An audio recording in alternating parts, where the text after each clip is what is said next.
आरक्षण काही रस्त्यावर पडलेलं आरक्षण नाहीये. कोणी येईल आणि आरक्षण मागेल आणि त्यांना आरक्षण मिळून जाईल.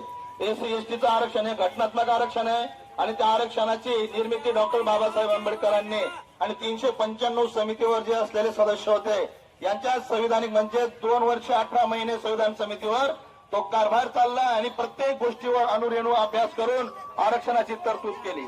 आरक्षणाची तरतूद का केली तर हजारो वर्षापासून दलित आदिवासी आणि ओबीसी समाजाला गाव कुसाबाहेर हागणदारीच्या कडेला जगण्यासाठी मजबूर करणारी जी सामाजिक आणि राजकीय व्यवस्था आहे या व्यवस्थेमध्ये आम्हाला माणूस म्हणून जगण्याचा अधिकार दिला पाहिजे आणि म्हणून आमचं खरं प्रतिनिधित्व हे केलं पाहिजे.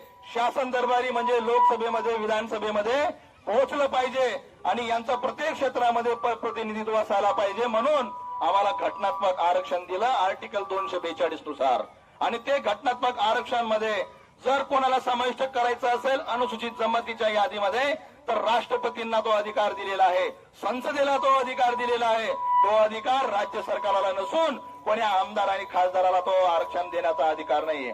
तो अधिकार घटनात्मक अधिकार आहे आणि ही चौकट तोडून जर कोणी जर मागणी करत असेल आमच्या गरीब आदिवासी समाजावर अन्याय अत्याचार करत असतील तर कदापि आदिवासी समाज ते मान्य करणार नाही. म्हणून तहसीलदार साहेब आपल्याला नम्र निवेदन आहे आपल्या मार्फत राज्य शासनाला या भावना आमच्या कळवा का आदिवासी समाज हा रस्त्यावर उतरलेला आहे आणि त्यांची जी मागणी आहे ती मागणी रास्त आहे.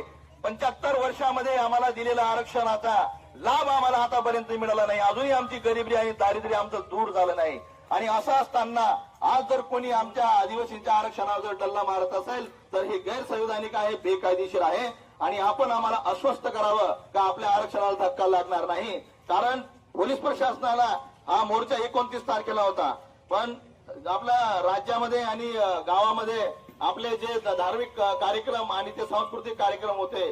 आदिवासी एकता परिषद यांच्या मार्फत आयोजित आरक्षण बचाव मोर्चाकरिता उपस्थित सर्व पदाधिकारी आणि मोर्चेकरी आपलं निवेदन मी आत्ता स्वीकारलं असून आपल्या ज्या काही मागण्या आहेत त्या सन्माननीय राज्य सरकार सन्माननीय केंद्र सरकार यांच्याशी संबंधित असून आजच आपलं निवेदन माननीय जिल्हाधिकारी यांना पाठवण्यात येईल आणि माननीय जिल्हाधिकारी महोदय या आपल्या ज्या काही मागण्या आहेत याबद्दल सविस्तर निवेदन हे संबंधित विभागाचे जे सचिव असतील त्यांना ते त्या ठिकाणी पाठवतील.